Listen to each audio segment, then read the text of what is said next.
가을 시제가 오히려 낫다. 가을 시제가 안 되는 지역도 있어요. 강원도 천원. 왜 안 돼요? 안 되죠. 왜 안 되냐? 강원도 천원에서 육류를 하는 사람이 있어가지고 거기서 그냥 바로 캐가지고 바로 거기다 심는다면 됩니다. 근데 이렇게 남반구 지역에서 캐가지고 위도 높은 데로 올라갔어요. 여기서는 영상이었었는데 거기가 영하로 확 떨어져. 그럼 얘가 숙화가 안 됐잖아요. 숙화가. 그럼 바로 얼죠. 아니 같은 영상이라도 같은 영상이 상관없는데. 아니 근데 만약에 여기서 또 얘기해 조금 이따가 또 다시 나와요. 예. 자, 올려 심기와 내려 심기. 여러분들 산비알 있죠? 산비알이라고 물 안 맞는다고 보장 없죠. 산에서 있던 물이 스며 들어가지고 암말을 만나면 위에서 솟구치잖아요. 거기서는 올려 심기 해야죠. 올려 심기 해야죠? 심지어는 어머님 무덤처럼 다 긁어봐서 이렇게 봉우리 만들어가지고 올려 심기 해야죠. 그런 경우도 있어요. 그래서 두둑을 쌓기도 하죠. 네. 물만 되면 그래요. 그런데 저 강원도 효성에 이런 데는 거기는 밑에 막 자갈굴맹이들이잖아요. 거기는 벼농사를 짓는 데도 있죠. 쟁기나 로터리 같은 거 깊이 박으면 안 됩니다. 그럼 물이 안 당겨요. 그런 땅에서 어떻게 해요? 내려심기 해야죠. 내려심기. 물이 안 당기니까. 그래서 본인들의 통지에 따라서 다릅니다. 위치가 아니라. 토양에 따라 다르다. 그런 내용이고. 야, 이건 중국 사람인데요. 이게 물고기 비늘 구덩입니다. 강수량이 부족하기 때문에 비가 조금이라도 오면 고였죠. 그 다음에 또 고이죠. 또 고이죠. 근데 이런 것도 여러분이 응용을 할 수가 있어요. 예를 들어서 임야에 지금 호수나무 심으시려고 하시는 분들 있잖아요. 임야 능선 위에다 돌을 하나 쫙 내요. 여러분들 거를 주는데 구덩이 다 주기가 힘들잖아요. 갖다 날려서 주기 힘들죠. 그럼 임야 산에 능선에서 이렇게 세라스 갖다가 뒤로 후진해서 딱 버놔요. 비 올 때마다 어떻게 돼요? 조금씩 흘러내려가죠. 그래서 흘러가잖아요. 그것도 하나의 양의 시설이 된 거예요. 그죠? 경사를 잘 이용해라. 여러분들 경사지에다가 구덩이를 파는데요. 특히 전라도 분들이 많아있어. 전라도분들. 왜 전라도는 토양이 점질토가 많다겠죠. 황토들이 많다겠죠. 이분들이 이렇게 경사가 있는데 구덩이를 이렇게 팠습니다. 이게 점토다 보니까 이렇게 흙을 넣었어요. 황토가 덩거리거리 졌어요. 물이 조금씩 스며 들어갔습니다. 침수가 됐어요. 썩어서 죽었습니다. 이해되세요? 그래서 여러분들 경사지라고 해도 특히 점집도 있는 데이라도 구덩이를 파실 때는 경사지라면 이렇게 파는 게 아니라 이렇게 파셔야 합니다. 이해되세요? 이렇게 파서 다시 덮어버리는 거죠. 이해되세요? 그러면 여기와 여기에 토양의 밀도 상태가 같아지죠? 응? 그럼 배수가 된다는 얘기예요. 이해되시죠? 다시 만들어라. 이렇게 해주면서 또 표토층에 거름이 많잖아요. 양분이 많잖아요. 이걸 긁어서 섞어가지고 배합시켜서 다시 이렇게 형체를 만들어주는 겁니다. 그리고서 여기다가 다시 구덩이를 하나 파고 나무를 심는 거예요. 그런데 전라도 분들이 그냥 아무 생각 없이 이렇게 딱 파고 심었어요. 그리고서 다 침수돼서 썩어서 죽었습니다. 이해되시죠? 여러분들 경사지든 어디든 거의 구덩이에 물이 고이지 않게끔 해줘라. 그게 저희들이 평지라도요. 저희 높바닥에다 심는데 노년도 심어요. 새들이 막 따고도 하지만요. 사실은 저희는 논바닥에다가 2m, 50씩 막 뒤집습니다. 뒤집습니다. 왜? 비 와서 침수되지 않게끔. 특히 여기 우리 부여지역 이쪽에는요. 깊이 얼마냐에 따라서 위에는 점토질이지만요. 밑에는 모래 사질이 나와요. 옛날 강 범람하고도 모래도 막 했었을 거 아니에요.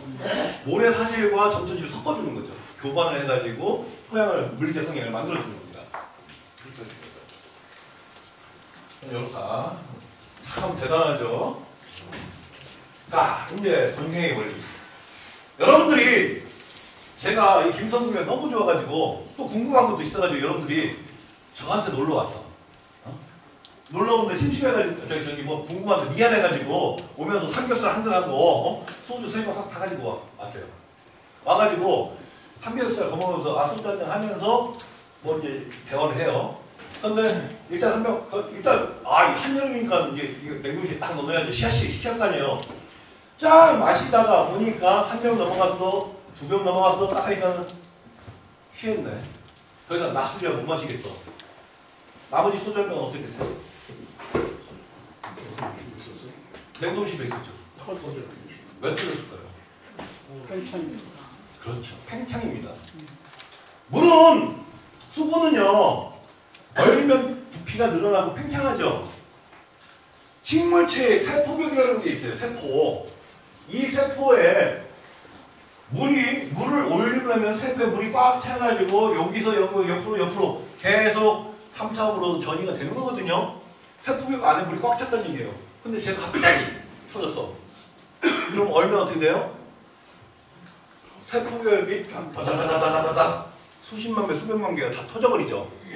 그게 동해예요, 동해. 이게 물 올림, 물 내림의 원리입니다.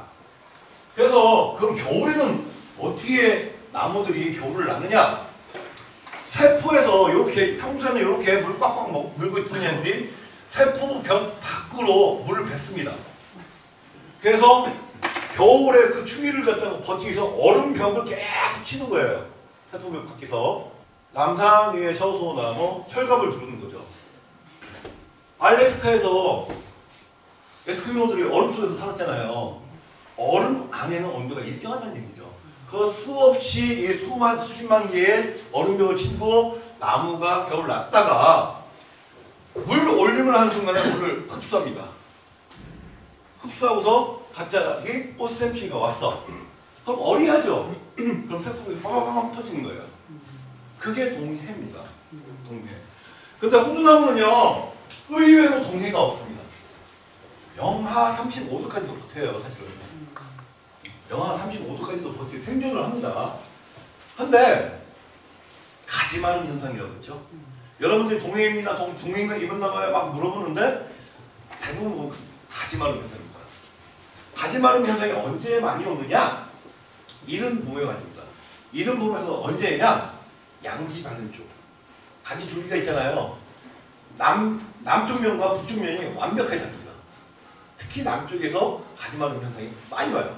왜? 북쪽 면은 그늘졌으니까, 그늘들었으니까요. 얘가 안 녹아. 근데 남쪽 면 햇빛 들었잖아요. 따뜻한 햇빛 들어가서 녹았죠. 네?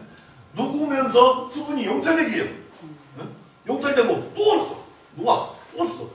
가지마름 현상이 나타난다는 거예요. 특히 남쪽 면에. 옆가지로 했으면 위쪽 면에. 그 가지마름 현상을 방지하는 방법이 무엇이냐? 이거는 이 가지마름 현상은요, 특히 당년도 가지에서 가장 많이 생깁니다. 2년 차에는 나타나지가 않아요, 우리나라에서. 2년 차 수시에서는 안 나타나는데 1년 차, 아까 얘기했죠. 청색, 파란색 줄기에 하얀 구멍이 있는 피공이라고 했죠, 피공. 피공에서 수분이 용산이 많이 된다는 얘기입니다. 근데 걔네가 2년 차가 되면 수피도 두꺼워졌잖아요. 나무 껍질도 두꺼워졌잖아요. 그래서 2년 차부터는 안 나타나요. 1년 차 가지에서 많이 나타납니다. 특히 조실성 호두나무에서 많이 나타납니다. 조실성 호두나무 중에서도 여러분들 이제 키워보시다 알 거예요. 한여름 휴면기를 지나고서 9월, 10월에 막 작은 신초 가지 있죠. 거기는 100% 다 말라졌어요. 그렇기 때문에 여러분들은 조실성 호두나무 심었다 라고 하면 8월 말 정도 있죠. 8월 초부터 8월 말, 한여름이잖아요. 그때는 사실은 신초 가지가 자라고 있지 않습니까? 그 가지를 전부 다 꺾어가지고 적심을 해주면 좋습니다. 그러면은 적심, 고사리 꺾듯이 꺾어줘라. 그러면은 그 내부에 있는 가지들은 더 숙화가 돼서 더 팽창해서 부피가 양분이 이제 길게 안 나갈 거 아니에요? 그래서 훨씬 더 겨울에 가지마름에서 잘 버티고 새로 가지가 또 자라 나오지 않습니까? 그 가지는 쓸모없어도 그 적심한 지점까지만 말려 들어가고 그 안에는 피가 없다. 이게 조실성 호두나무의 솔루션입니다. 근데 동해 원리 뭐 이런 거 이게 워낙 이거 다. 그래서 이제 신문지를 근데 여러분들 제발 부탁인데 보일러 그 단열재 있잖아요. 그거 쓰지 마세요. 보일러 단열재 하잖아요. 그 100% 그 나면 얼어 죽습니다. 틈새가 있어서. 대관사는 네, 백악사는 그거 하죠. 미친놈 지나가고 자빠졌네. 그리고 이 신문지로 싸주는 데도 있죠. 사실은 한 겹이 제일 좋습니다. 한 겹 내지 두 겹 정도 해주시면 돼요. 아니 적어도 틈새 있잖아요. 신문지도. 아, 위에 또 이거 밀봉하면 안 돼요. 위에 구멍이 있어야 합니다. 풍기는 돼야 합니다. 왜? 피부도 호흡하니까. 네? 그런데 여러분들 신문지로 하라고 했지 비닐봉지로 하라고 안 했어요. 비닐봉지로는 거기 구멍 뚫어놔야 합니다. 네? 숨을 쉬하니까. 만약에요 그러면 그저 주문해도 돼요. 아, 이따 끝나지겠습니다. 자, 여러분들 이제 일일이 다 하기가 힘들어. 그러면 클라우드 카바라는 게 있어요. 이건 전 기성품으로 팔고 있거든요. 클라우드 카바를 갖다가 도포해줘도 됩니다. 분모해 주는 거죠. 근데 클라우드 카바 이거 하려고 하니까 비용이 많이 들어가. 그럼 여러분들 이제 난황유 있죠, 난황유. 동물성 기름이나 식물성 기름을 바르기 위해서 발라주면 좋아요. 여러분들 피부도 동동구로 바르잖아요. 네. 나무도 그거 발라주면 좋습니다. 돼지 비계든 푹 삶아가지고 있죠. 국물 나온 거 있잖아요. 손가락 딱 넣어가지고 데이지 않은 정도 막 뿌려주면은 도포가 돼서 훨씬 낫습니다. 도백제, 백도제라는 것도 하죠. 도백제 뿌려줘도 좋아요. 그런데 대단히 농원, 굉장히 넓은 농원이나 혹은 한 지역의 작물관들이 동시에 같이 하고 싶다. 그렇게 해도 되잖아요. 그럼 PE필름을 이용할 수도 있습니다. PE필름 왜 비닐하우스 있죠? 비닐로. 그 원료가 PE필름 원료를 팔아요. 그대로. 그거 갖다가 물과 PE필름과의 비율은 20대 1로 해가지고 물을 다 끓입니다. 살짝 데우면 미식지근하게 해졌잖아요. 쫙 한 번에 부어요. 그리고서 팔팔팔팔 끓입니다. 싹 끓이고서 다시 식혀요. 그럼 사실 PE필름 다 녹았잖아요. 딱 넣었을 때 안 될 정도 해가지고 안 쓰던 그 분무기 같은 거 있잖아요. 이제 쓰다가 이제 버릴 만한 거 그거 갖다 쫙 뿌려주면은 비닐이 코팅이 됩니다. 여러분들 한겨울에 바람이 막 불어요. 추운데 털은 말고 여러분 우비 비닐로 딱 입으면 어때요? 아시죠? 이 효과가 납니다. 아 그럼 나무 죽는 거 아닙니까? 절대 안 죽습니다. PE필름의 입자보다 기공의 입자가 훨씬 더 작기 때문에 호흡이 됩니다. 사실은 그게 그런 것을 만들어 놓은 것이 이게 이제 공업에서 이제 만들어 놓은 게 이게 클라우드 카바예요. 수분 증발 억제제. 여러분들 나무 뭐 아니면 엽채를 막 시들 막 하면은 약방에 가가지고 뭐 영양제 주세요 하죠. 근데 그 영양제 대부분이요 속에는 아무것도 없는 것들이 많아요. 대부분이 그렇습니다. 거기에 뭐냐? 그 PE필름 섞어가지고 녹여가지고요 액체로 해가지고 녹여서 수분 증발 억제제인 것들이 대부분입니다. 수분 증발 억제제. 자, 봄철에 동해방금 있죠. 도백제. 도백제, 검충물 외장용 수성 페인트예요. 기왕이면 하얀색이 좋습니다. 거기다가 기왕이면 하얀색 뭐 분재 같으면은 하얀색 살충균제를 섞어서 발라주면 나무 중간에다 발라주면은 좋지요. 그런데 이것도 없어. 그러면은 저기 석회 있죠, 석회, 소석회. 소석회에다가 유황을 섞어가지고 바르셔도 돼요. 그래서 여러분들 가만히 이렇게 다른 뭐 우리나라도 그렇고 해외를 다닐 때 하얀색으로 했다면 아 저 수성 페인트 했구나 이렇게 보고서 회색이야. 아 그럼 제가 소석회 갖다 발랐구나 라고 생각하시면 돼요. 그래서 도액을 해주면은 훨씬 봄철에 동해 및 뭐 가지마를 위해서 되죠.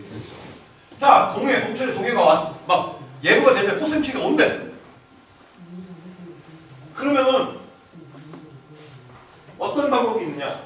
관수하는 방법이 있습니다.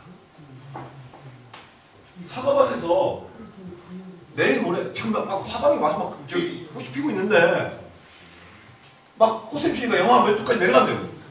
그럼 어떻게 해요? 에이 올해 농사 닥치면 안 되잖아요. 지하수 갖다가 물을 막 뜨는 겁니다. 막 떠요. 그럼 어떻게 돼요? 지하수의 온도는 몇 도라고요? 14도죠. 그럼 14도와 영하와 그 자명이 증발이 되면서 그 매 권역에는 온도가 어떻게 돼요? 따뜻해지죠. 따뜻한 공기가 위로 올라가니까, 그죠? 그래서 동해를 방지할 수 있는 방법이에요. 계속되는 겁니다. 계속. 또 한 가지 방법은, 이게 가능한 방법이에요. 또 한 가지 방법은 연면식. 내일 뭐 언제쯤 꽃샘추위가 온다 막 그래요. 그러면은 연면식이 영양제 같은 것들 뭐든 뿌려주는 겁니다. 전체에 뿌려주는 거죠. 그러면 수체 내에 흡수되면 걔가 농도가 어떻게 돼요? 수체의 농도가 높아지죠? 맹물이 잘 흘러요? 소금물이 잘 흘러요? 맹물이 잘 흘죠? 그래서 수체 내의 농도를 높여주면 약 2, 3도 정도는 더 잘 버틸 수 있대요. 그러니까는 없으면 작년에 쓰다 남은 요소 비료 있죠? 그걸 한 0.2% 정도 해가지고 연면식을 막 해주시라는 얘기예요. 그러면 좀 더 다 버팁니다. 자, 훈연버스는 뭐냐? 아까 제가 사과밭이든 배밭이든 호두밭이든 드럼통 좀 갖다 놓으세요 했죠? 빵 뚫어가지고. 그리고 여러분들 가지 짧은 거 뭐 한 거 그 이파리 같은 거 있죠? 쫙 담아놓으세요 라고 했어요. 언제 쓰느냐? 그걸 언제 치우느냐? 꽃샘추위가 완전히 지난 다음에 5월 중순 정도에 하는 겁니다. 5월에는 5월 7일 날 꽃샘추위가 왔잖아요, 사실은. 그죠? 그때 꽃샘추위가 왔다라고 하면 여러분들은 막 새벽에 가는 거예요. 막 가가지고 토치 하나 들고 가가지고 그 드럼통 밑에다가 불을 막 팹니다. 그럼 얘네가 눅눅하게 축축하게 젖었잖아요. 활활 타는 게 아니라 옛날 모깃불 피우듯이 연기가 막 납니다. 연기가 나면서 공기 중에 있는 수분이 입자 있죠. 걔가 결합을 하면서 날아가죠. 그럼 내 밭에는 수분이 서리가 안 내리는 거예요. 서리가. 그래서 피해를 방지할 수 있는 거예요. 이해되시죠? 이거는 프랑스에서 그 포도밭 있잖아요. 와인 생산 많이 하는 그 지역에서 항상 쓰는 방법입니다. 그래서 그쪽에서는 동네 이장님이 막 마이크 잡고서 방송해요, 진짜로. 자, 오늘 뭐 몇 시에 전체가 동시에 나와가지고 이거 하는 겁니다. 안 하는데 벌점 줄 거예요. 막 이래가면서 합니다. 그래서 이게 훈련법이다. 그래서 여러분들이 토양 내에 여러분 가지든 뭐 이파리든 이런 것을 쓰레기를 그냥 놓지 마시고 그 드럼통에다가 뿌려놔라. 넣어놨다가 내년 꽃샘추위가 완벽하게 지난 다음에 그 다음에 제거해라. 이게 되시죠?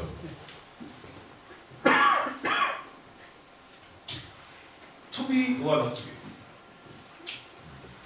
사느냐 죽느냐 그것이 문제로다. 묘목 하나 요따만한 거 하나 갖다 심어놓고서요. 요따만한 거 요만한 거 하나 심어놓고서 나는 친환경 무농약 뭐 유기농이야 하고 계시는 분들이 계셔요. 미친놈 아니에요? 무슨 열매 따는 것도 아니라 친환경 무농약이에요. 여러분들 여기 이제 농사 안 지으시는 양반들 화학 비료하면 경기 내시는 분들 계시죠? 네? 농사 안 지신다며요. 모르니까 뭐. 화학 비료 뿌리면은 막 큰일 나는 줄 아시죠? 그죠? 우리가 대북 지원 농산물 지원하는 게 비료가 주잖아요. 비료 없으면 농사도 안 돼요. 네? 그런 분들이 내 아기가 몸이 아파. 밤중에 갑자기 몸이 아파. 그러면 응급실 안 가고 나는 유기농 친환경 무농약으로 해서 내일 한약방이 열리고 한의원이 열리면 거기 가서 치료할래 라고 하시는 분이에요. 그럼 아동학대죄가 되죠. 그죠? 살쪄. 잘못하면 살죄가 되죠. 식물에서 식물이 지금 당장 급한데 화학비료 뭐 질소고 뭐 요소 하나도 안 쓰죠. 미친놈이에요, 미친놈. 일단은 나무의 수영을 하나 잡는 데는 6년 내지 7년 정도가 걸립니다. 과원의 부에 완전 과원 형성하는데 그때까지는요 무조건 잘 키우는 거예요. 첫 번째는 살려야지. 자식 새끼가 공부를 못해도 일단 살려놔야 할 거 아니에요. 그래요, 안 그래요? 네? 나무도 마찬가지예요. 존재해야죠. 아니 무슨 무농약이야. 벌레가 와가지고 막 병균이 막 잔뜩한데 저쪽 거창에 어떤 교수님이 나무 심어놓고서 있죠. 무농약 친환경 한다고 나무가 다 병이 왔어. 과원 형성을 다 포기해버렸습니다. 그러면 안 돼요. 여러분들이 무농약 친환경 뭐 이런 그 다음으로 그걸 넘어갈 때는요. 여러분들이 과원 부피를 형성해놓고 남을 다 살려놓고 그 이후에 추구할 농법이에요. 그 이후에 아주 점진적으로 5년이나 10년이나 계획해서 여러분이 추구하는 농법으로 그 이후에 가야 하는 것이지 지금 묘목 심어놓고서는요 사느냐 죽느냐 존재해야 합니다. 그죠? 농약 팍팍 치세요. 살충제고 균제고 우리나라 농약은요 원액으로 부어도 안 죽습니다. 식물체는 진짜로 일단 존재하는 게 낫잖아요. 아니 근데 여러분 피해가 없어요. 왠지 알아요? 그 나무에서 열매 따가지고 먹을 게 아니잖아. 누구 먹일 거 아니잖아요. 지금은 나무를 어린 묘목을 육묘하는 과정이잖아요. 유묘기지 않습니까? 유묘기. 그때는 마구 질러대요. 마구. 그래서 존재하신 다음에 그 다음에 과원을 채우고 이제 열명의 수확이 따기 시작해요. 그건 3년 후 뒤서부터입니다. 그때부터 천천히 3년 후 과원 수용이 완성된 것은 6년, 7년 후 그때부터 천천히 내가 추구하는 농법으로 이쪽 팀을 따라가든 저쪽 팀을 따라가든 그때부터 하시는 거예요. 이해되죠? 만일 여러분들 그렇게 안 하시고서 무슨 농법이야 나 약 안 칠 거야 뭐 어떻게 하면서 당장 그 병에 다 죽이고 있잖아요. 내가 여러분 고소한다고요. 내가 왜 고소하는지 아세요? 식물학대죄로 고소할 거예요. 식물학대죄로. 요 앞에 우리 강아지 새끼 맞죠? 제가 피부병에 막 걸렸어. 근데 제가 걔를 갖다가 같이 병원 안 데려가. 요 중에 분명히 어떤 분이 요 동물학대죄로 저 고발할 거라고. 그죠? 거꾸로 얘기해서 여러분들이 내가 갔는데 여러분 가운데 병이 와 있는데 그걸 갖다가 방치하고 있어. 아 무슨 농법이야. 그럼 제가 뭐라고 하겠습니까? 고발해요. 식물학대죄로. 예? 아 그거야 그때부터 다르죠. 예방적 차원에서 있죠. 예방적 차원에서 여러분들이가 저 유황 여러분들 이제 앞으로 나중에 이제 하다 보면 기계유제도 알게 되고 알 거거든요. 유황제도 많이 알게 될 거고. 유황제는요 뿌리 근개에 들어가면 별로 안 좋습니다. 상부관은 좋아요. 기계유제는요 사실 저희도 기계유제를 많이 써요. 우리는 기계유제 제일 쓰기 좋은 게 뭔지 아세요? 이 동네에 방역기 있죠, 방역기. 예? 그게 기계유제예요. 저희는 그걸로 뿌립니다, 사실은. 그걸 뿌리는데 끝내주죠. 뭐 효과야 끝내줘요. 근데 잘못해서 걔네를 과도하게 하면요 식물체가 사망합니다. 기계유제는 제일 마지막에 하는 거예요.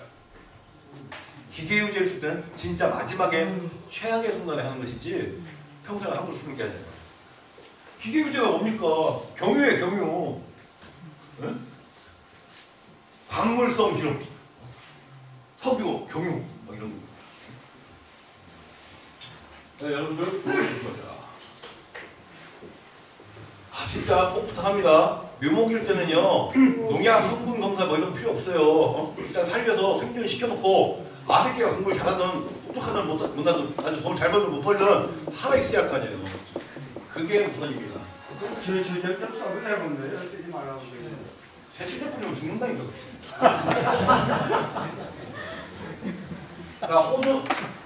호주의 분류는 대단히 많습니다. 얘는 두 쪽으로 벌어지죠. 얘는 세 쪽으로 벌어지죠. 얘는 네 쪽으로 벌어지죠. 얘는 속이 빨갛네. 이거 보셨어요? 못 봤어요. 그렇죠.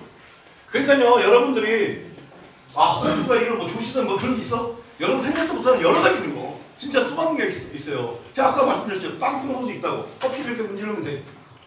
그런 것도 있어요. 별의별 품종이 많고 저 같은 사람, 제 친구들, 중국에 있는 친구들도 그렇고 얘들은 막 새로운 품종 만드느라고 막 교잡해서 만드느라고요. 정신 없습니다. 그래서 하나 딱 걸리면 대박 나는 거니까요. 자, 여러분 향령하면요. 향령하면 하나의 품종으로 알아. 네? 이건 상식으로 가르쳐주는데 향령 11호나요? 향령이 13호까지 있습니다. 향령이. 품종 하나에 향령 계열이에요. 계열. 여러분들 이제 요즘 뭐 우리나라 말로는 온185라고 하죠. 온계열이에요. 온계열. 온계열은 지금 300번째까지 있습니다. 1번부터 300번째까지. 근데 거기에서 185번이 참 특출 났어요. 너무 워낙에 특출 나가지고 걔네가 중국의 각성으로 보내지고 그 성에서 또 다시 교작을 해서 그 지역에서 또 다시 개발이 됐습니다. 우리 열린도 온185가 할머니예요. 그러니까 여러분들이 185가 단점이 뭐냐? 그 지역의 강수량이 연간 강수량이 100mm 미만이에요. 그런데 우리나라에 왔을 때 걔가 존재하느냐 부존재하느냐, 즉 과습이 먼저 문제가 되겠고 병균해, 충해보다 더 균해죠. 이제 과습하니까 그가 문제가 되겠고, 이런 적응력에 대해서 검토를 해보셔야 됩니다. 자, 여러분들이 나무를 키우시려고 하면요, 여러분이 인쇄물을 드는데 이거만큼은 딸딸딸딸딸딸 외우셔야 하고 인터넷 상에서 언제든지 공부하셔야 합니다. 이거는 인쇄물로 놓지 마시고 그 인쇄물을 여러분들이 핸드폰으로 사진을 찍어가지고 뭐 문자 메시지 나오지 배경화면으로 딱 놓으세요. 그래서 자꾸 그걸 갖다가 인터넷상에서 공부를 하십시오. 과실수를 할 때는, 유실수를 할 때는 이 6가지는 뗄래야 뗄 수 없는 겁니다. 완벽하게 공부를 해야 하는 거예요. 탄질비, TRB, 리코의 법칙, 주종관계, 정부대성, 발발성.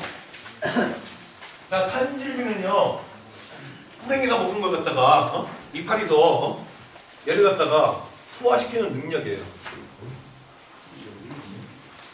그게 탄질비입니다. 그래서 여러 가지들이 나오고, 탄질비를 예를 들어 여러분들이 소양 내 과비배가 돼서 양분이 너무 많아요. 여러분들 걸음을 때 좀 조심하실 거 있어요. 부족해서 넣는 거 갖다 뿌려주고 뒤집어주면 되죠? 너무 많이 들어갔어. 그럼 어떻게 하실 거예요? 그 빠르시킬 거예요? 응? 그죠? 즉 식물체가 수분을 통해 가지고 양분을 흡수할 때는 식물체의 농도가 더 짙어하는데 주변 토양의 농도가 염도가 더 높아. 그럼 역삼투압이 일어나죠. 빨리 되면 수분이 빨리 나가죠. 바로 죽어버리죠. 그죠? 그거 어떻게 빠를 거예요? 넣는 거는 쉬워도요, 빼는 건 힘들게 힘듭니다. 그렇죠. 그죠? 그래서 여러분들 걸음을 넣으실 때도 고민 많이 하시면서 양분 잘 어떻게 살아요. 이런 여러 가지 내용들이. 근데 그렇게 과비배된 토양에 이제 수분과의 관계가 아니라 만일 탄질비로만 본다고 하면은 수분 조절을 통해서 질소를 흡수하는 양을 조절할 수도 있죠. 바짝 말려버리면 되죠. 그죠? 예를 들어 탄질비에 의한 동해가 일어날 수가 있어요. 모든 가수에서 호주나무도 마찬가지입니다. 토양이 너무 거름졌어. 그런데 얘가 낙엽을 떨다는 그 겨우 준비를 해야 할 거 아니에요. 근데 얘가 낙엽을 안 떨고 버티고 있어. 그러다 갑자기 날씨 추워지면 어떻게 돼요? 얼어 죽게 되죠. 네? 그런 게 탄질비에 의한 동해예요. 버티고 있을 때. 이거는 토양 내에 지수기가 너무 많기 때문에 그렇거든요. 그럴 때는 땅을 바짝 말려버려야 합니다. 바짝 말리면 어떻게 돼요? 수분이 없으니까 양분을 안 먹잖아요. 못 먹으니까 지수기가 또 정화됐죠? 그러면 바로 공면을 준비를 하겠죠. 이런 식으로 수분을 통해서도 탄질을 교육합니다. 이거는 뭐 인터넷에 많이 올렸는데 우리 카페에도 많이 올라 있습니다. 좀 한 여기까지. 리콤은요 딱 이겁니다. 제가 여러분 동네에 딱 가서요, 과원을 딱 보면서요, 나무들이 대부분 이렇게 서 있잖아요. 그 동네 가서 가긴 제가 출강을 가는데 이렇게 됐으면 저는 그 동네 깐보고 가요. 집에서. 왜? 아, 이 동네는 좀 레벨이 높은 선생님이 없구나. 그러니까 이따위로 켰지. 그 제자들이 다 그 동네에 그렇구나. 이렇게 서 있으면 됩니다. 근데 나무가 비닐이 쭉 쳐져 있어요.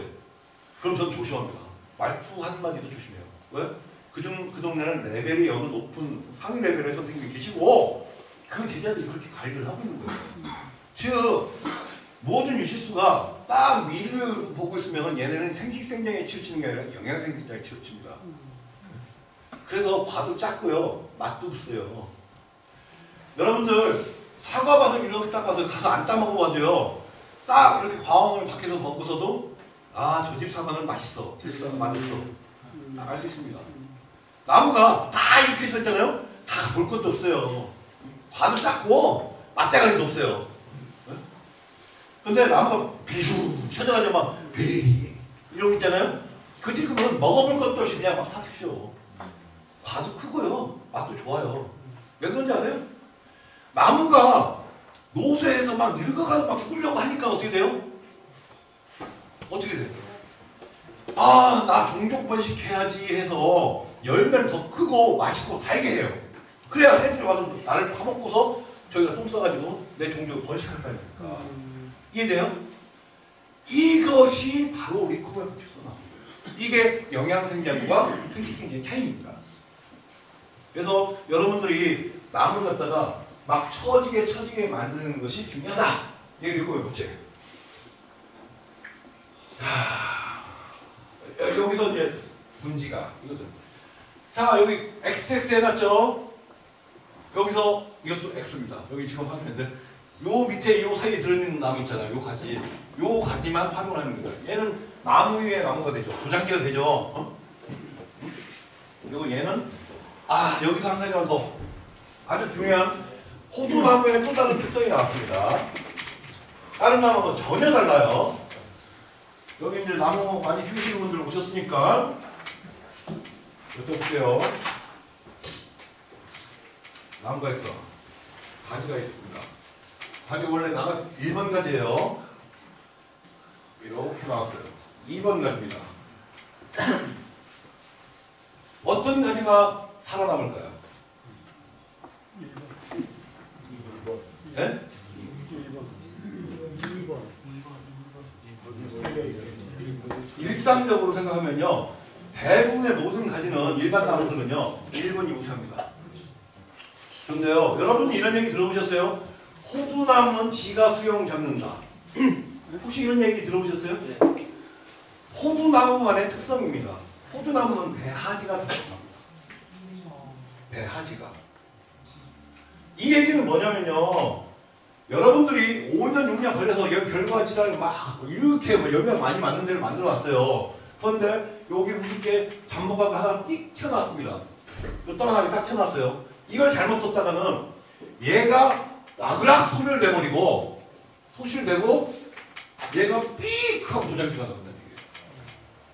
이게 호두나무의 특성이에요. 네? 그렇죠. 이거 지금 이 놈은 100% 치워야 한다는 얘기예요. 안 그러면은 여러분들이 애써서 형태를 만드는 별가지 단들 있죠. 이게 완전히 소멸돼 버리는 얘기예요. 이게 호두나무의 특성이에요. 다른 나무는 틀리죠. 네? 그래서 전지전능할 때 배하지는 무조건 100% 제거. 100% 제거. 배상지, 꼭대기 있는 가지도 이 가지는 뭐냐? 위로 올라가지 않습니까? 어떤 문제가 생기냐면 그 다음 층에 가지가 있잖아요. 얘와 이제 어느 순간에 교차가 되잖아요. 부딪히죠. 아까 제가 무슨 얘기했어요? 호두나무는 양보의 미덕이 무척 좋은 녀석이다. 예의 범죄를 배우는 녀석이다. 부딪히면 둘 다 소멸한다. 얘도 나중에 소멸하고 얘도 소멸합니다. 그걸 만약에 눕혀주면 어떻게 해요? 그거는 좋죠. 자, 이제 이게 유인이에요. 이제 여러분들 나무 가지를 여기까지 이렇게 다 했어. 그런데 여기 텅 빈 공간이 있어요. 얘를 갖다가 이렇게 들고 가면 될 거 아니에요. 그죠? 여러분들 지금 조경수나 분재수 갖다 키우는 거 아니에요. 여러분 유실수 하는 겁니다. 얘를 갖다가 잘 유인하면은 가장 유리한 세력도 센 별과지 단을 모양을 만들 수가 있겠죠. 그죠? 이게 유인 작업이에요. 유인 작업. 근데 그렇게 할 수도 있다는 얘기죠. 네, 잘 써먹어요. 그런데 이 유인을 해 갔는데 호두나무는 연한 가지라고 목질이 연하다고 했죠. 그래서 얘를 이 팔을요, 얘를 여기서 쫙 가져가면 바로 찢어지거나 부러집니다. 이거는 모든 나무들은 그래요. 그냥 그대로 내 목적지까지 그대로 가져가면 안 됩니다. 어떻게? 살짝 먼저 들여야 합니다. 들어요. 살짝 들고 뒤틉니다. 뒤틀면서 가져갑니다. 그러면 안 부러져요. 사과나무도 뒤틀면서 끌고 가면 절대 안 부러집니다. 아니 그렇지 않고 저 여기 서 있는 나무 같이 갖고 그 어려운 얘기니까 일단 이해되시죠? 모든 줄기를 여기 있는 것을 여기로 옮기고 싶다 하면은 얘를 이렇게 가져가면 부러지고 찢어지니까 먼저 들고 뒤틀면서 끌고 간다. 그 시기가 있을 거 아닙니까? 시기가. 아무 때나 되죠. 근데 아무 때나 되는데 빠르면 빠를수록 좋죠. 대신 한 가지 서리가 내린 뒤에는요. 저 예를 들어 봄철에 했잖아요. 봄철에 딱 하면은 막 5월, 6월 달에 했으면은 일주일에서 보름이면 고정이 됩니다. 근데 서리가 내린 다음에 딱 하잖아요. 얘는 고정되려고 하면 약 3년 정도 걸립니다. 3년. 목지라도 대가야 돼요. 이해되시죠? 빨리 할수록 좋다.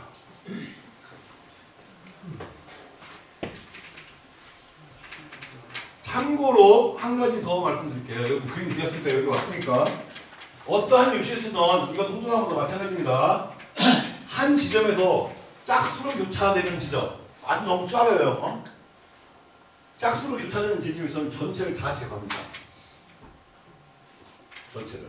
즉 내가 여기서 골격지를 만들더라도 이렇게 하나 나갔잖아요. 이거 좀 차이가 나게 이렇게 갖고 좀 차이가 나게 이렇게 벌려야 한다는 얘기예요. 이게 홀수일 때, 한 지점에서 홀수일 때는 괜찮습니다. 근데 짝수일 때, 2개, 4개, 6개, 8개 이렇게 할 때는 나중에 어느 순간에 열매가 많이 매달렸든지, 태풍이 바람에 세게 불었든지 하면은 이게 쫙 찢어집니다. 이게 아마 목질의 힘이 양방향으로 받쳐서 그런가 봐요. 쫙 찢어지면서 어떻게 되느냐? 얘만 날라가면 괜찮은데, 그걸 똑부러져 날라가면 그나마 나은데, 어떻게 되느냐? 이 주간 있잖아요, 주간을 쫙 훑고 나가버려요. 그래서 피해가 상당히 컸습니다. 그래서 짝수로 되어 있는 찰윤지라고 하죠, 찰윤지. 마차바퀴처럼 되어 있는. 소나무에 많이 나오죠, 찰윤지가. 그런 찰윤지는 제거해라. 그리고 여기 보시면은 지금 분지각을 넓히고 있죠. 분지각을 넓히고 있어요.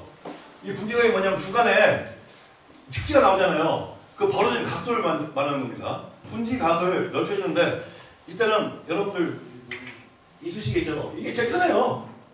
대나무로 된 이쑤시개 있어요. 대나무로 된 이쑤시개 양쪽이 뾰족한 거 있죠. 그거 갖다가 그냥 쭉 당겨서 이렇게 찌르면 쭉 찢어지니까 손가락 다시 한번 들어주시면 이게 손 잘 잡네. 딱 이렇게 되면 그 검지를 갖다가 딱 꽂습니다. 밑에 같이 해가지고 엄지를 싹 눌러요. 그러면 중간에 이렇게 있었을 거 아니에요. 거기다 꼭 찔러서 가만히 놓으면 꼭 찔르면 됩니다. 꼭꼭 찔르면 돼요. 그러면 안 찢어집니다. 지금 저게 수식이에요? 네, 이쑤시개. 여러분들 사과밭에 가면 다 막 무게처럼 매달아 놓잖아요. 네? 무게처 만들어 놓잖아요. 그보다 훨씬 더 쉽습니다. 훨씬 더 쉽고 효과도 좋습니다. 그래서 이렇게 이제 분기각은 이렇게 만든 게 있고 여기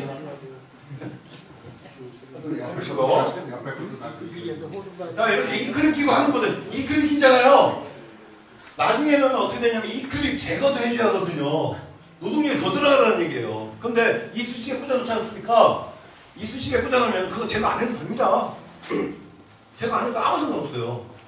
그렇기 때문에 훨씬 유리하더라. 저도 이클릭으로 소나무 해보고 다 했습니다만 오히려 더 편합니다. 자, 주종관계. 1등은 하나예요. 그리고 밑에 신하들은 1등보다 세력이 약해야죠.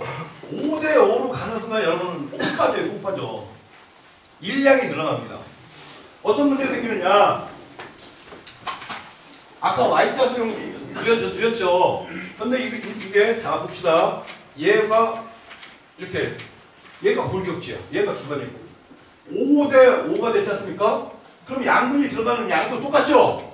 얘는 나무 전체를 받쳐주는데 얘는 계속 뭐가 나면 계속 도장기가 간발성이 막 튀어나오죠? 그럼 계속 잘라줘야 하는 거예요. 그러다가 어느 순간에는 도저히 안 되니까 정지 작업을 해버려야죠. 없어지게 됩니다. 그죠? 이해되죠? 그래서 이걸 5대5로 만들면 안 된다는 얘기예요. 이 비율을 낮춰야 한다. 몇 대 몇으로? 골격지가 있는 상태에서는 골격지를 사용할 때는 거리가 좀 더 띄워가지고 사용할 때는 7대 3 내지 8대 2까지. 골격지가 없이 요즘 아주 소심하게 사고 나면 뭐 40cm씩 막 붙이고 하잖아요. 그때는 아예 7대 9대 1 이렇게. 이해되세요? 여러분들이 주간 거리와 내가 생각하는 수영에 따라서 이 비율은 아주 달라지는 거죠. 결과적으로 그거는 가능해야 된다. 그렇죠. 결과지가 버틴 대빵보다 가늘어야 한다는 거죠. 그래야 이 가지가 나는 얘를 못 이겨 라고 생각해서 생식생장하고 전환을 한다는 얘기예요. 그렇지 않으면 얘가 나도 너처럼 클 수 있어 새끼야 나도 하려는가 하고 계속 분단지를 막 뻗어낸다는 얘기예요. 그러니까 계속 제거해줘야 하니까 계속 제거하니까 노동력 그러니까 원가가 계속 들어가는 거죠. 이해됩니까? 여기서 그림을 그렸으니까 이따가 설명할 걸 다시 하고 갈게요. 미리 하고 갈게요. 그러면 얘가 5대 5입니다. 5대 5예요. 이제 유묘기 막 지금 이제 수영을 만들면서 생겨났대요. 얘를 5대 5를 어떻게 하면 6대 4로 만들고 7대 3으로 만들까요? 어떻게 하면? 네? 잘라.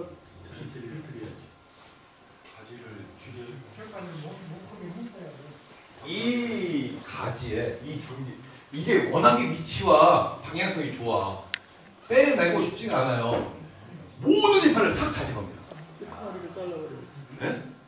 모든 이파를 다 제거해요. 그리고 끄트머리 잘라버리고 적신도 하고 모든 이파를 싹 훑어버려요. 그럼 어떻게 돼요?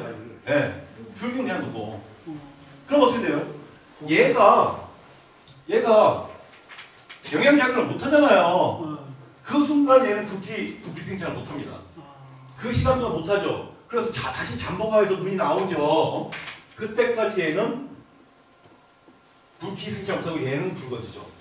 비율을 낮추죠. 그 다음에 또 다시 한번 또 하는 거예요. 조절이 되겠죠. 이해되세요?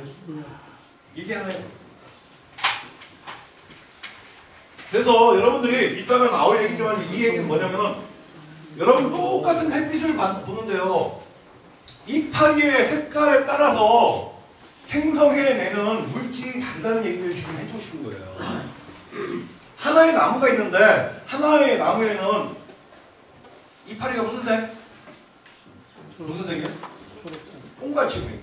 여러 가지 색이지. 여러 가지 색이에요. 한 나무에는 이파리가 새순 연두색도 있고요. 그리고 초록, 아주 막 짙은 초록도 있고요. 그리고 어느 일부에는 낙엽의 색깔이 있잖아요. 동시에 있습니다. 그 비율에 의해서 걔네들이 생성해내는 물질이 다르다. 그러면 그것을 이해하면은 내가 나무의 생리작용도 조절할 수 있다를 5분만 쉬었다가 설명해 드릴게요. 자, 수종관계에 대해서 이해되시죠? 굵기의 비율을 좀 조절해서 키워라. 그리고 아까 설명드렸듯이 Y자성에서 이렇게 계속 나오는 걸 보여드린 거고요. 자, TR 비율, 유실수는 다 1대1인데 주시성 수를 하면 아까 TR 비율이 아예 다르다고 했죠. 평생 2대1로 산다고 했죠. 2대1로. 기억해 두십시오. 그래서 버틸 수 있는 겁니다. 자, 정부세석. 정단부가 항상 세게 나온다는 뜻이에요. 정단부가. 여기를 딱 잘라버리면 이런 식으로 끝단이 세게 나온다. 얘를 세워놓으면 끄트머리가 세게 나오겠죠. 이것을 이해하셔야 하는데 뭐냐면 여러분들 수영을 많이 하실 때 수영을 조성하고 성형을 하고 관리를 하실 때 방법이 여러 가지가 있습니다. 그런데 어떤 방법을 하느냐. 나무를 심었잖아요. 나무 딱 심었죠.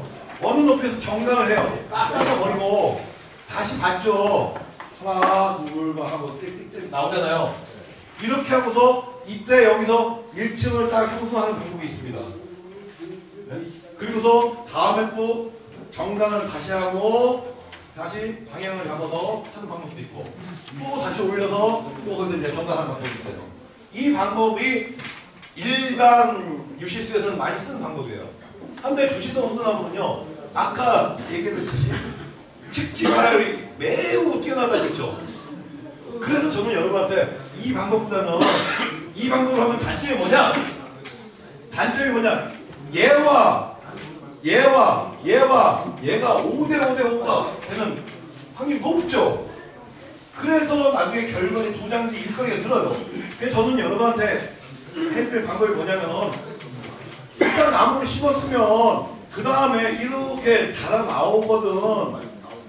1등은 계속 올리고 2등들은 2, 3등은 지켜버려라. 그리고 얘네들은 방임해둬라. 그냥 좀 잘하게 방임해둬라. 그 다음에 여기서 또 다시 그 다음에 또 다시 연산층이 생겼잖아요. 여기서 다시 하나 또 그냥 쭉 쳐올리고 얘네들은 제거해라. 제거하고 쬐깐들은 당겨놔라. 방임해라. 라고 한 겁니다. 그렇게 하면은 목표 수도가 이제 3.5면 3.5에 닿았어요. 닿았죠? 닿았으면은 여기서 또 이 정부세서에서 또 세게 나오거든요. 강하게 억제하라. 상담도 강하게 억제하라. 그럼 반드시 측지 옆에서는 이 분지 발화력이 측지 발화력이 워낙에 높은 녀석들이 있기 때문에 계속 가시가 나온다는 얘기예요. 이때 이제 수영을 완성할 때 아래쪽과 안쪽에 애들은 될 수 있으면 좀 방임을 해놓고 보기 지점을 해서 방임을 해서 세력을 붙이라는 얘기죠. 굳히라는 얘기예요. 그러고 끝에 쪽, 위쪽, 바깥쪽과 위쪽은 빨리 제거해주라는 얘기예요. 이해되세요? 그래야 저 정부 우세성을 유지하고 마지막에 6년차, 7년차 되었을 때 어떤 모양이 나오냐 하면 쫙 뿌리가 있고 요 모양이 나오게 된다라는 얘기예요. 이해되세요? 굵기도 얘가 더 굵으네. 네? 이해되세요? 네. 그래서 그래야만 되는데 여러분들은 마음이 급해. 마음이 급해가지고 어떻게 하냐면 얘가 방임해서 찡 나갔다가 나한테 튀겨주었는데 마음이 급해서 미리 튀겨버려. 그럼 어떻게 돼요? 얘가 굵기가 약해지죠? 세력이 떨어지죠? 그래서 잘못하면 얘가 자라나면서 얘가 쪽팔려서 소멸될 수가 있어. 이해되죠? 아래쪽과 안쪽에 있는 애, 이게 중요합니다. 아래쪽과 안쪽에 있는 애는 약간 방임해 나가. 이해되세요? 네. 바깥쪽과 위쪽에 있는 애는 될 수 있으면 빨리 제거해라. 억제시켜라. 근데 주간 관절이 좁은 때는 밑에가 너무 방해되는 뭐 서로 겹치지 않나요? 아, 어느 정도 방임해놓고 한 1m 50 잘했으면 그때 잘라줘야죠. 뭐 한 10m 되게끔 막 해놓을 거예요. 그건 아니잖아요. 그죠? 네? 어느 정도 굵기가 세력이 붙었으면 그때 잘라줘야죠. 제거하는 시기는 언제? 세력이 붙었을 때. 그죠? 그때는 분지 딱 잘라가지고 자를 때 있죠. 여러분들 예를 들어서 여러분들이 이제 주간 거리에 따라 좀 다르지만 자르실 때 가능하면 짧게 자를 수 있어요. 좋습니다. 제가 볼 때는 한 5cm에서 10cm 안에. 예전에는 제가 20cm 뭐 얘기하고 있었거든요. 실제로 켜보니까 10cm 안쪽입니다. 그럼 이제 주간지라는 결과적으로 5cm 잘라주는 5cm 내지 10cm 사이에서 결과지가 아니라 그게 골격이죠. 골격. 1번 골격이 예를 들어서 네, 이제 보여드릴게요. 나무에서 옆에 이제 튀겨나왔습니다. 쭉 나왔어요. 나왔는데 분지를 막 시키는 겁니다. 이제 1번에서 짧은 데서 분지를 시켰어요. 예전엔 제가 3개씩도 키워봤는데 너무 복잡합니다. 그래서 하나에서 2개만 키우는 거예요. 2개에서 4개를 키우고 4개에서 다시 8개가 키워지고 이런 식으로 평판을 만들어주는 거죠. 별과지 단이라고 하는 겁니다. 예? 즉 여러분들 소나무 분재나 교양서 보면 이렇게 수평판 쫙쫙 펴져 있는 거 보셨죠? 그 수평판으로 결과지 단을 형성을 시켜주는 겁니다. 이게 하나의 결과지 묶음이 되는 거예요. 근데 포도나무는 아무 데나 자르면 안 되잖아요. 뭐 1월이나 2월이나 4월. 포도나무는요, 전지전정을 하는 시기가 있습니다. 쓰레기만 나오면 포도나무나 코코도나무 뭐 이런 게 고루쇠나무하고 똑같아요. 수액이 많이 유동하는 때 있죠. 그러니까 동네 장례시장이 잘 되는 그게 언제예요? 환절기잖아요. 환절기. 1월. 그렇죠. 1, 2월 또 3월까지도 그렇고 지금으로 따지면 10월에서 11월 막 이때는 전지전정을 하면 안 됩니다. 그럼 수액이 막 절절절절 흘러나와요. 수액 자체는 문제가 안 돼요. 수액 자체에서 나오는 것은 미네랄 성분 있잖아요. 약간의 광물질 성분과 수분이에요. 그런데 문제는 뭐냐? 걔가 나무를 타고 흐르면서 수분이 도포가 되잖아요. 그러면 세균 감염이 엄청 심해집니다. 그게 더 심한 거예요. 문제인 거예요. 그래서 여러분들이 겨울전정은 이렇게 논바닥 봐가지고 논바닥이 얼었어. 그때 겨울전정 시작한 겁니다. 네? 언제까지? 1월달까지. 2월달 전에 끝나요. 1월달까지 끝내야 해요. 겨울전정은. 그리고 멈춥니다. 멈춰서 환절기, 봄 환절기를 넘기는 거죠. 언제까지? 내 나무가, 여러분들이 계시는 곳이 다르니까, 해발 높이도 다르니까, 내 나무가 새순이 바라해가지고 10cm 이상 자랐을 때까지. 10cm 이상 자랐을 때는요, 아무리 잘라도 이제 수익이 안 나와요. 10cm 이상 자란 다음에 전지가 시작된 거예요. 그게 봄전정이에요. 여름전정은 아무 때나 해도 됩니다. 그때 수익이 안 나오니까. 그러다가 가을을 넘어서 이제 초겨울이 됐잖아요. 여러분들 이제 낙엽이 시들기 시작하고 낙엽이 지어서 얼음이 올 때까지 그때 또 수익이 막 나와요. 그때도 하지 않는 거예요. 그때도 하지 않고 그때도 또 기다리는 거예요. 언제까지? 논바닥이 빡빡 얼었을 때까지. 이해되시죠? 그래서 지금 정부 우세성 이걸 알아야 수영을 만들기 시작한 거 아닙니까? 그래서 정부 우세성은 여러분들이 알아두셔야 한다. 그래서 지금 이렇게 다 나무를 제가 키우던 나무예요. 이제 키우는데 다 집 하나 밑에까지 쫙 됐어요. 위에가 세게 나오죠. 위에가 그죠? 얘를 빨리빨리 잡아줘야 밑에 애들이 친다. 만약에 뿌리 근개가 확보되지 않았으면 위가 쫙 빨아붙잖아요. 그럼 얘네들이 소멸됩니다. 여러분들이 목표로 하는 위치에서 그 눈이 바다는 됐으나 성질, 가지를 형성하는 것은 별개의 문제가 된다는 얘기죠. 이해되죠? 이쪽에서 한 가지가 쫙 도장 쳐버리면 얘네들은 소멸해서 쪽 빨려버려서 말라 죽어버린다는 얘기예요. 그래서 윗부분, 끝단 부분을 빨리빨리 정리해줘라. 반발성은 나무를 빡 했어요. 그랬더니 갑자기 막 수도 없이 많은 잠보가들이 발화를 해가지고 막 튀어나오죠. 이게 반발하는 겁니다. 그러니까 여러분들이 유실수를 관리하면서 나무의 전지전정을 갖다가 1년에 20% 이하로 하라고 해요. 근데 여러분들이 아예 머릿속에 계획 관리해서 수용을 형성했으면은 사실은 10%도 안 합니다. 그리고 주시성 호두나무는요, 이 나무가 유리한 점이, 관리하기 유리한 점이 뭐라고 했어요? 6년차 들어가고 5년차 6년차 들어가면은 영양생장을 아예 멈춘다고 했죠. 그때부터는 도장지가 안 나와요. 그때부터 수형에 변화가 없습니다. 그때는 수형을 유지, 보존하는데 신경을 써야 돼요. 그래서 아까 배하지 같은 거 얘기했었죠. 수세 비배 관리 잘하라고 했던 거죠. 그런 겁니다. 아까 보여줬던 그런 얘기예요. 자, 겨울전정 하죠? 꽉꽉 얼었어요. 한국에서 하는 겁니다. 겨울전정. 얼었을 때입니다. 자, 촬영지까지 얘기했어요. 다른 건 뭐 밑에서 그냥 다 뻔한 얘기고 부딪히면 안 되고 교차지 얘기고요. 촬영지 얘기해줬죠. 넘어갑시다. 이런 건 뭐 다른 데도 얼마든지 볼 수 있는 내용이니까. 자, 여기 보면 여기는 어떻게 해서요? 환상 바뀌 있죠? 환상 바퀴 있습니다. 그렇죠? 뭐라고요? 환상 바퀴. 껍데기 뺏긴다는 거. 네, 껍데기 왜 벗길까요? 우리 좀 너무 크지 말라고. 예? 크지. 아, 열매를 많이 열라고 그러는 거? 그렇지요. 생산량을 늘리려고 하는 겁니다. 생산량을. 즉 뿌리에서 먹은 광물질을 갖다가 이파리가 광합성을 해가지고 소화를 시켰어요. 그 양분이 뿌리로 다시 가는 게 아니라 지상부 열매들한테 팍팍 내서 열매 더 크게 빼내려고 하는 겁니다. 그래서 환상받기도 하고 이렇게 반생으로 하기도 하는데 그걸 철사로 묶어주는 거예요? 예, 이게 잘 휘어지는 철사 있죠. 하는데 저는 사실은 철사 안 씁니다. 저는 뭘 쓰냐면은 케이블 타입을 써요. 케이블 타입. 케이블 타입 긴 것도 있잖아요. 봄에 케이블 타입 딱 하면은 최대한 딱 끼워놓으면요 지가 빗백지 않아서 지 스스로 쪼여요. 그죠? 그럼 환상 박폐하는 효과가 그대로 나죠.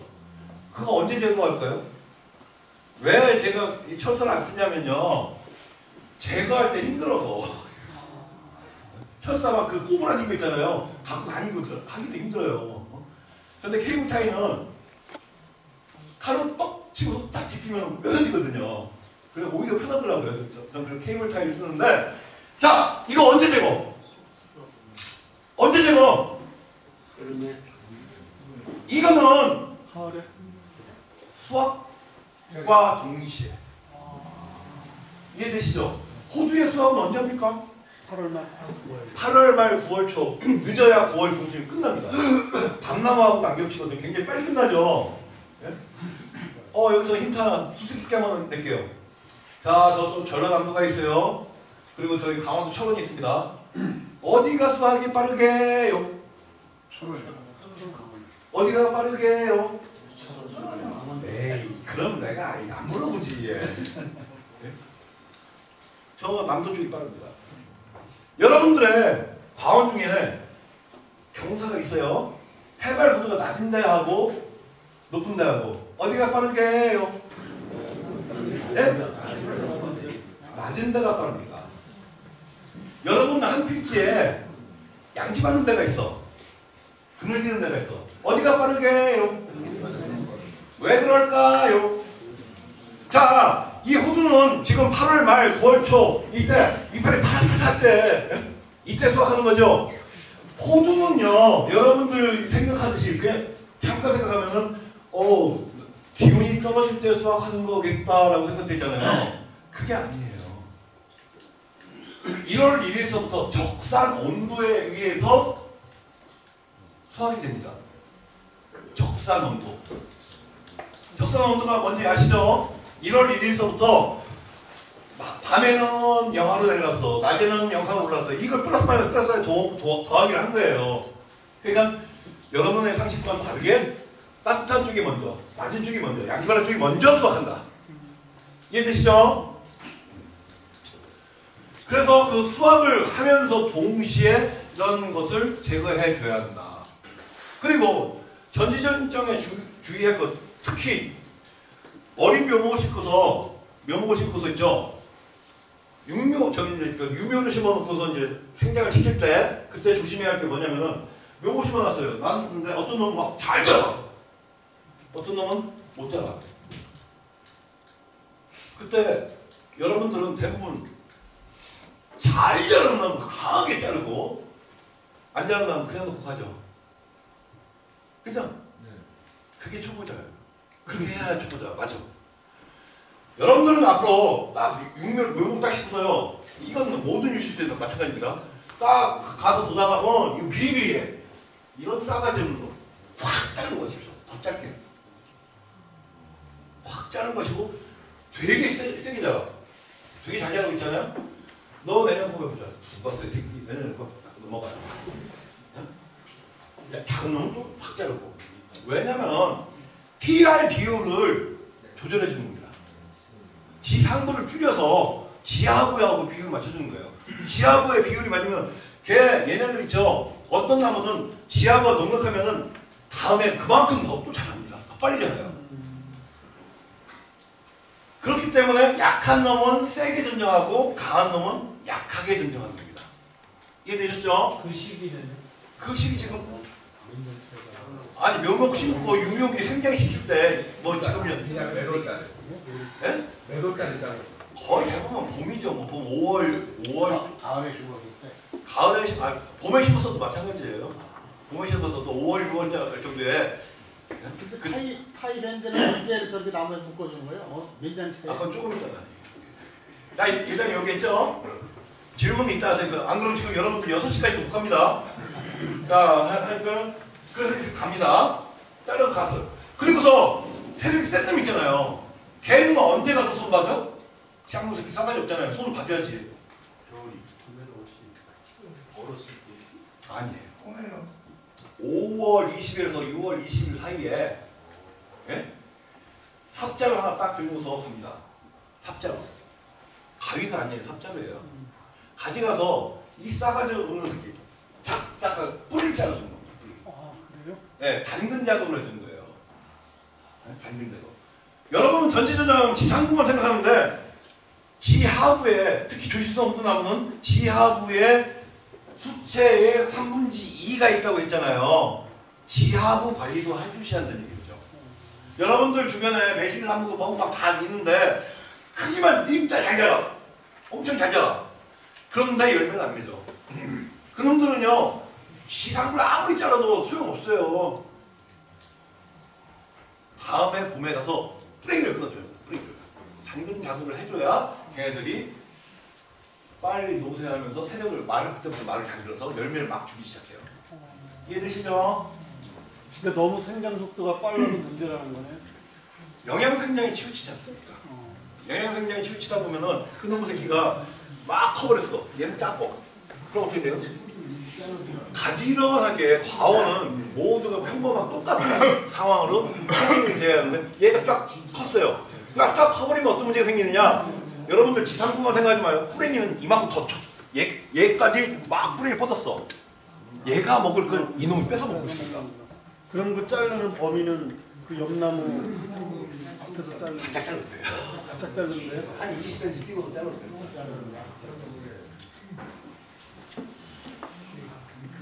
자, 다른 건 다 아실 거예요. 뭐 천일비, 뭐전지금 다 했죠. TRB 했고, 단근 뭐 이런 거 했고, 5월 12일에 얘기했어요. 자, 눈짓기, 숨짓기, 절단 다 아시죠? 눈짓기, 숨짓기 뭐 이런 거 아시죠? 네, 모르시면 인터넷 보세요. 예. 자, 다른 거 급하게 저격, 이파리 제거하는 거예요. 적과, 적화. 꽃 제거하는 거, 적과, 단근. 그런데 그 다음에 이선 라지, 나지, 염지는 뭡니까? 라지는 뭐고 나지는 뭐고 염지는 뭐냐? 요거 좀 설명해 드릴게요. 핵심적인 거니까. 라지는요 장기를 낮자예요. 그래서 여러분들이 막 무게추를 달리하셔서 이렇게 리커머로 넣는 거 이게 라지라고 하는 겁니다. 유인 작업이라고 하죠. 그런데 여러분들 라지는 뭡니까? 라지? 라지는요 나무 뒤트는 겁니다. 사과나무 뒤틀어 보신 분, 가지를 갖다가 가지를 세력을 조절하기 위해서 가지를 나무 줄기를 뒤틀어 보신 분 없으시죠? 여러분들 유실수 하시는 분들 있죠? 이 나무 뒤트는 것을 많이 해보십시오. 나무를 얘가 막 세력이 세요. 세력이 세게 쫙 자르고 가. 여기서 이제 추천했잖아요. 얘를 자르니까 아깝잖아. 그죠? 그 살짝 뒤틀어주고 가는 겁니다. 뒤에서 어떻게 묶어요? 아니 뒤틀어주고 그냥 놔요. 뒤틀어서 놓으면 지가 쳐져요. 바로. 그리고 얘는 세력, 일단은 얘를 갖다가 영양생장이 치우치고 있는 것을 뒤틀면 어떻게 돼요? 손상을 입었죠.